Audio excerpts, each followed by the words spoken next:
नमस्कार बालमित्रांनो, कसे आहात? मुलांनो, 10वीच्या परीक्षेला जे जे मुलं उत्तीर्ण झाली त्यांना सर्वांना माझ्या शुभेच्छा पुढच्या वाटचालीसाठी आणि सगळ्या मुलांचे अभिनंदन.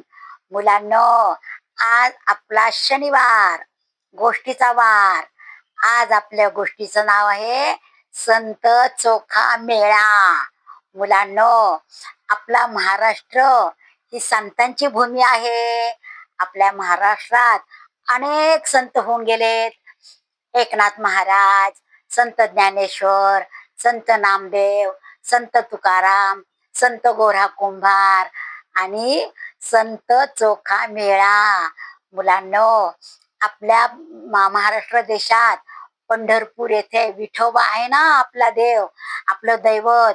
त्या विठोबाला जातीभेद कधीही आवडत नव्हता. जातीभेद हे माणसांनी केलेलं आहे. भगवंताला सगळीच लेकरं प्रिय आहेत, सगळ्या जातीची लेकरं प्रिय आहेत. अशीच एक घटना मी तुम्हाला सांगते बर का. संत चोखा मेळा होते की नाही, ते महार होते, महार जातीत जन्माला आले होते. म्हणून ब्राह्मण लोक त्यांना मंदिरातच जाऊन देत नव्हते. सगळ्या खालच्या जातीच्या लोकांना मंदिराच्या बाहेरनं दर्शन घ्यायचं. त्यांना पाणवठ्यावर येऊन देत नव्हते. पाणवठ्यावर म्हणजे विहिरीवर, नदीवर त्यांना लोक असे पाणी द्यायचे ओतून बादलीने वगैरे, आणि त्यांना आतमध्ये मंदिरात पण येऊन देत नव्हते. पण तरीही संत चोखा मेळा सतत विठ्ठलाच्या नामस्मरणामध्ये तल्लीन असायचे.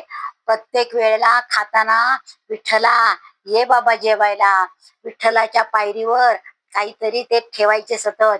पण लोकांना ते आवडत नसे. मग ते लांब राहूनच विठ्ठलाला म्हणायचे, विठ्ठवा माझ्या तोंडून तुझं नामस्मरण सतत होऊ देत, तू सतत माझ्या बरोबर राहा. म्हणून मग संत चोखोबा होते की नाही, ते विठ्ठलाला नेहमी बोलवायचे, ये माझ्या घरी जेवायला, मला तुझ्या इथं कोणी येऊनच देत नाही मंदिरामध्ये, मला खूप ओढ लागली, एकदा तरी तू माझ्या घरी जेवायले. मग तेव्हापासून की नाही दुपारी की नाही संत चोखोबांच्या घरी विठ्ठल जेवायला जाऊ लागले. मग संत चोखोबाला खूप आनंद झाला. आणि एक दिवस काय झालं, संत चोखोबांच्या घरी काही भाजी वगैरे नव्हती, काहीच नव्हतं. मग ते की नाही ताकाबरोबर भाकरी खात होते बर का. आणि ताकाबरोबर भाकरी खात असताना विठ्ठल आले जेवायला. विठ्ठल जेवायला आल्यावर ते म्हटले, विठ्ठला आज माझ्या घरी फक्त ताक आणि भाकरी आहे. विठ्ठल म्हणला, चालेल की, वा ताक भाकरी तर किती छान. म्हणून कसं करून त्यांनी ताक भाकरी खायला सुरुवात केली. तितक्यात विठ्ठलाच्या मंदिरातला एक पुजारी रस्त्याने जात होता आणि त्याला संत चोखोबांच्या घराची खिडकी उघडी दिसली. त्यामुळे तो म्हटला, या संत चोखोबा घरीच आहेत वाटतं, बघू तरी काय करतात. म्हणून त्यांनी हळूच खिडकीतनं पाहिलं बर का. तर काय, त्यांना धक्काच बसला की विठ्ठल आणि संत चोखा मेळा एकत्र जेवायला बसलेत आणि काय खातात तर ताक भाकरी. म्हणून त्या पुजाराला इतका राग आला, इतका राग आला, आणि तो आतमध्ये गेला बर का. घरामध्ये घरामध्ये गेला तर विठ्ठल त्याला दिसलाच नाही. म्हणून संत चोखोबांच्या एक कानाखाली पेटवली त्या पुजाऱ्याने बर का, आणि म्हटला की तू खालच्या जातीचा माणूस असून विठ्ठलाला घरी जेवायला बोलवतो, जादूटोणा करतो, जादूटोण्याने माझ्या विठ्ठलाला तू घरी बोलवतोस म्हणे, आणि तू त्यांना जेवायला घालतोस, बाटला की माझा विठ्ठल, असं म्हणून एक मारतो त्यांना. आणि पुजारी रागारागाने सगळ्या लोकांना सांगायला जातो आणि मग मंदिरात जातो.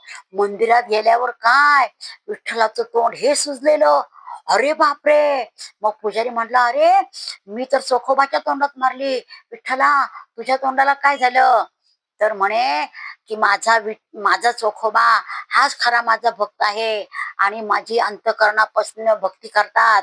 मग तो महार असो, मांग असो, सोनार असो, लोहार असो, चांभार असो, कुणी असलं तरी ते माझ्या अंतकरणापासून भक्ती करतात की नाही. मग मी सदैव त्यांच्या बरोबर असतो. तुम्ही नुसती पूजा करता, पण तुमच्या मनामध्ये सतत वाईट वैर असत, तुमच्या मनामध्ये काळवेर असत तुमच्या मनामध्ये. म्हणून मी माझ्या खऱ्या भक्तांच्या पाठीशी सदैव राहणार. मग सगळ्यांना इतका आनंद झाला. तेव्हापासून ती वारी निघते की नाही मुलांना, दरवर्षी पंढरपूरला वारी जाते की नाही प्रत्येक गावातनं, त्याच्यामध्ये सगळ्या जातीची लोक असतात. अशा आपल्या महाराष्ट्रामध्ये संतभूमी म्हणतात आपल्या महाराष्ट्राला. अशा आपल्या महाराष्ट्रामध्ये अनेक संत होऊन गेलेत.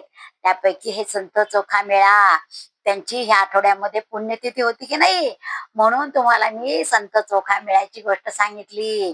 गोष्ट आवडली का? गोष्ट आवडली असल्यास शेअर करा, लाईक करा आणि सबस्क्राईब करायला विसरायचं नाही. अशा संत चोखोबांना माझे कोटी कोटी प्रणाम.